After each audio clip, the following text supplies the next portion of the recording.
Today's story comes from a small town in Texas, USA, and the person telling this story says that even after many years, he still cannot forget what happened that night. My name is Daniel Harper, and a few years ago, I used to run a small gas station on Highway 17 after my father passed away, suddenly, from a heart attack. Our town was quiet, surrounded by empty roads, old farms, and thick forests that people avoided after dark. During the daytime, everything felt normal, but once the sun went down, the entire area became silent in a way that always made me uncomfortable. Behind my gas station, there was a huge forest filled with tall pine trees, and strange fog often covered the woods late at night. People in town used to say those woods were cursed, but I never believed such stories until I met the old man. The first time he came to the station, it was raining heavily around 10 at night. The door opened slowly and an old man walked inside wearing a long gray coat and a black cowboy hat. His beard was completely white and his pale eyes looked strange, almost empty. He didn't greet me or say anything. He quietly picked up bread, cigarettes, and a flashlight, then placed money on the counter and walked out. I watched him through the window, expecting him to go toward the highway, but instead he disappeared into the forest behind the station.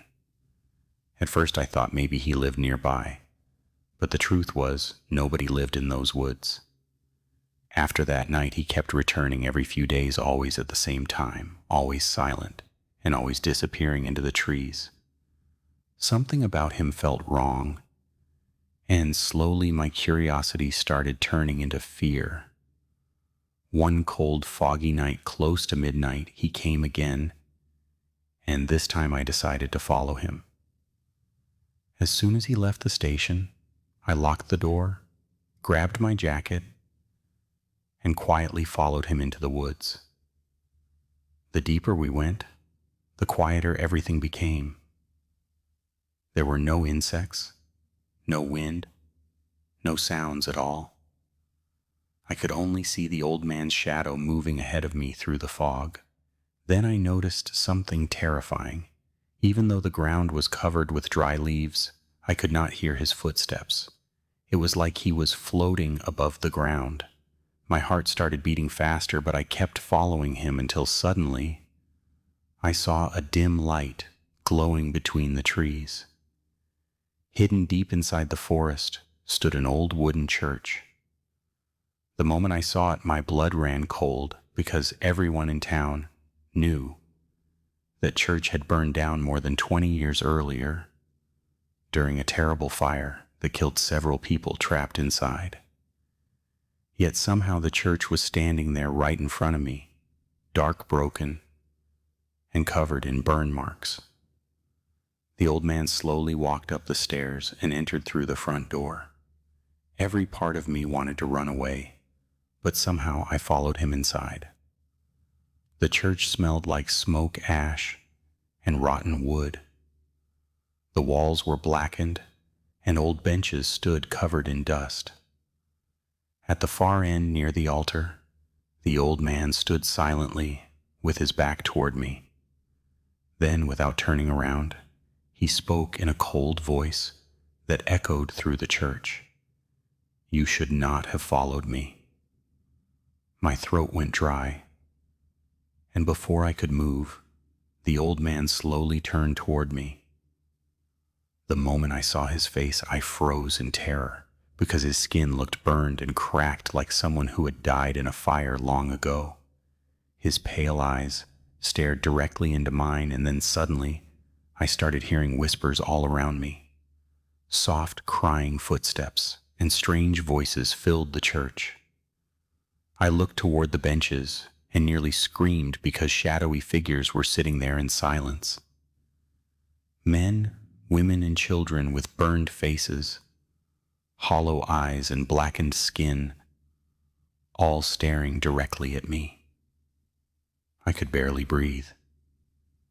The old man slowly raised his hand and pointed toward the exit, then whispered, "Leave now." Suddenly, every shadow inside the church stood up at the same time, and that was enough for me. I turned and ran out of the church as fast as I could.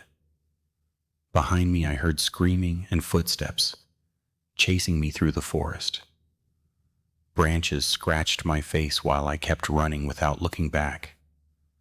My lungs burned and my legs felt weak, but I didn't stop until I finally reached the gas station. When I looked behind me, the forest was silent again, and the fog had completely disappeared. There was no church, no lights, nothing at all.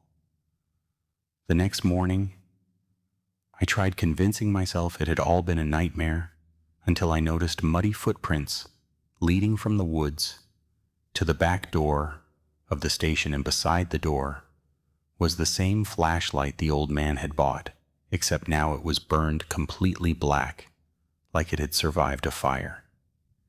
Even today, travelers passing through Highway 17 sometimes claim they see an old man wearing a black cowboy hat walking alone near the forest after midnight.